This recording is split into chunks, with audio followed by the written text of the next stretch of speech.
I won't lie. Overall, I liked this episode. I think that it was a lot more focused and better written than the last one, and that there was a lot more character development here for most of the characters. In actuality, it's always the green characters that seem to be the most interesting in every episode, and this one was certainly no exception. The moments that stood out to me the most from episode 6 were definitely the scene between AEGON and LARYS Strong, and Alicent's conversation with GWAYNE about DAEMON. These moments were so touching, sad, and well written that even I almost shed a tear while I was watching them, and definitely the former more than the latter. The scene between AEGON and LARYS shed so much light onto LARYS' character, explaining a lot of the mystery that surrounds this character even from the perspective of the book. Here, we learn that LARYS was born with his disability in the haunted ruin of Harrenhal, cursed by a certain woods witch, and LARYS says that since his birth, his father always had a certain aversion towards him, believing that he was cursed, completely superstitious about his disability, and questioning the gods about why they made his son the way that they did. I say this because this is how the people of Westeros actually think in the books, and it's actually in keeping with the beliefs of the real-life medieval world. Even Tyrion from Game of Thrones had a similar experience as LARYS did with his own disability of being a dwarf. I'm guilty of a far more monstrous crime. I'm guilty of being a dwarf. You are not on trial for being a dwarf. Oh, yes I am. I've been on trial for that my entire life. It's said that when Tyrion was born, people whispered that it was Lord Tywin's curse, and that since the Targaryens were closer to gods than men, and Tywin had tried to rise higher than the king himself, that the gods had cursed him with Tyrion, a twisted dwarf meant to make a mockery out of him. You are an ill-made, spiteful little creature, full of envy, lust, and low cunning. And to teach me humility, the gods have condemned me to watch you waddle about, wearing that proud lion that was my father's sigil and his father's before him. Clearly, Lord LAENOR felt much the same way about LARYS as a kid, which is precisely why this makes LARYS so emotional when he discusses it with AEGON. Or perhaps he's just trying to manipulate him by using sympathy and understanding. In A Clash of Kings, Littlefinger does say, "The best lies contain within them nuggets of truth." Perhaps LARYS is trying to connect with AEGON, or perhaps is just trying to worm his way to the top through AEGON, because I suspect that LARYS is ultimately always going to be for his own cause, raising his own flag up high. But I also think that he's the only one that can help AEGON, if that's indeed what he's going to do. Perhaps LARYS feels a certain kinship with AEGON, given the fact that they've both been in similar predicaments their entire lives. For example, both of them grew up as privileged young lords, but they were also overlooked by their fathers and rejected in favor of their older siblings. Harwin, even in the book, is constantly praised as a strong and capable warrior, just as Rhaenyra was known as the realm's delight and beloved by the realm as well as Viserys. In fact, Viserys loved her so much that he robbed Aegon of his birthright, naming Rhaenyra as his true heir, even though Rhaenyra was a girl who had fathered bastards who were fathered by Larys' brother.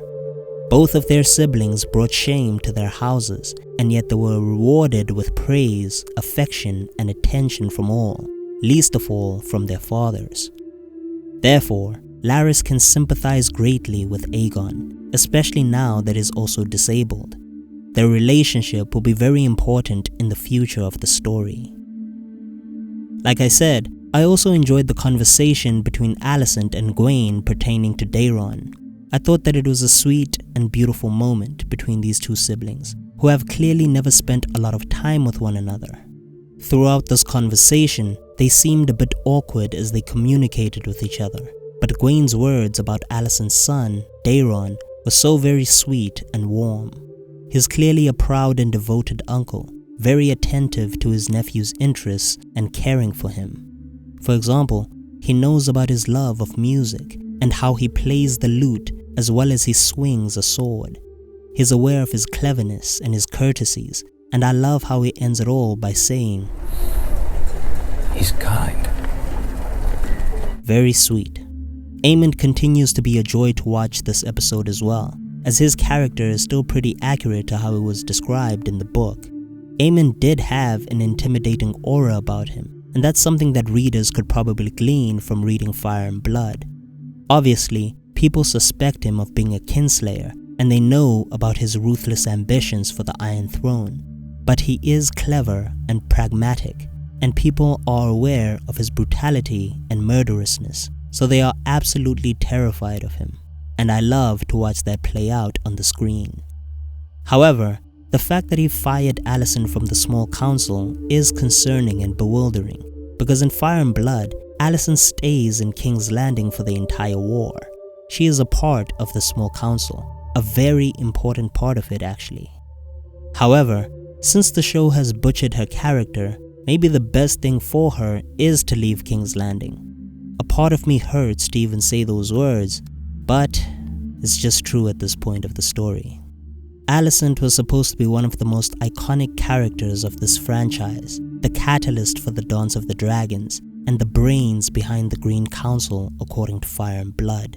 When they announced the adaptation of Fire and Blood, I was expecting a character that would embody the ruthlessness of Cersei Lannister and the calculated maneuvering and manipulation of Lady Macbeth. Alicent Hightower was literally my favorite character in the story, perfectly encapsulating its theme of how the ruthless pursuit of power can be so destructive and devastating.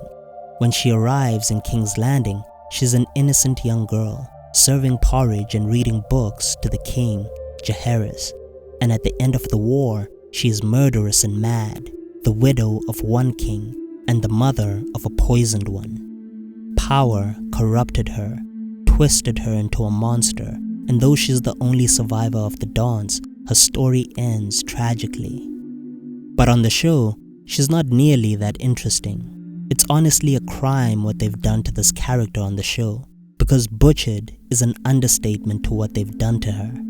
I can't believe that I'm bored to death every time when I see her on the screen, because in Fire and Blood, every mention of her was followed by something intriguing or shocking. Honestly, they've completely ruined this character, just as they've ruined Rhaenyra's. Rhaenyra, the lifeblood of the Black faction, one of the strongest and most fascinating female characters ever written by George R. R. Martin, is a shadow of the interesting character that was described in Fire and Blood. Seriously, there's nothing, absolutely nothing, that is genuinely fascinating about Rhaenyra's character on House of the Dragon anymore. The real Rhaenyra died with Millie Alcock's version of the character, and I say that with sadness for Emma Darcy. It's just that the soul has been sucked out of her version of this character, all because the writers are trying to make some kind of point about feminism and the patriarchy. I swear to God, if I hear the words gentler sex one more time. Experience is valuable, yes, but the Dowager Queen is a woman. It is merely that the gentler sex, heretofore, has not been much privy to the strategies of battle. The writers have absolutely no idea what to do with Rhaenyra's character, which is why they inserted a random kiss scene between her and Mysaria. Though to be honest, even if I find it unnecessary to actually include this scene, I don't think that it's completely implausible from the perspective of the book. And it's possible that this relationship with Mysaria happened behind closed doors in the books. Therefore, it's possible that nobody knew of it. After all, you can't record something that you never saw or never heard about. But still, clearly this scene is an attempt to bring some kind of excitement to this character, because she is the least interesting person in a story that is about her. And don't get me started about Daemon. It's as if the writers saw that he was the most popular character from the last season, and they decided that they wanted to make him the opposite this season. I am done with the whole Harrenhal plotline. Daemon needs to leave this castle so that we can make the story great again. And this scene where SEASMOKE claims Alan, I liked it initially, but then I remembered the book. Dragons don't claim their riders. It is the rider that has to claim the dragon. Again, instead of sticking to the book and doing something truly exciting, giving us a sequence where these dragon riders try to claim these dragons, some succeeding and most failing, the show has done this. No wonder George R. Martin posted that blog post slamming writers who destroy the source material of authors. With every episode, that blog post becomes more and more clear to understand, especially when you think about what the show is planning to do with Nettle's storyline. Oh, Nettles. I don't want to discuss Nettles yet in this video. I want to save my thoughts on her for a future video that I'm planning on doing. So, I'll expand on her and her importance later. But overall, I thought that this episode was an improvement on the last one, that's for sure. Perhaps that's why it seems so good, because the last one was so awful. But what do you think? Let me know down below in the comments section, and if you like this video, hit the thumbs up button and subscribe for future content. Thank you for watching. Peace.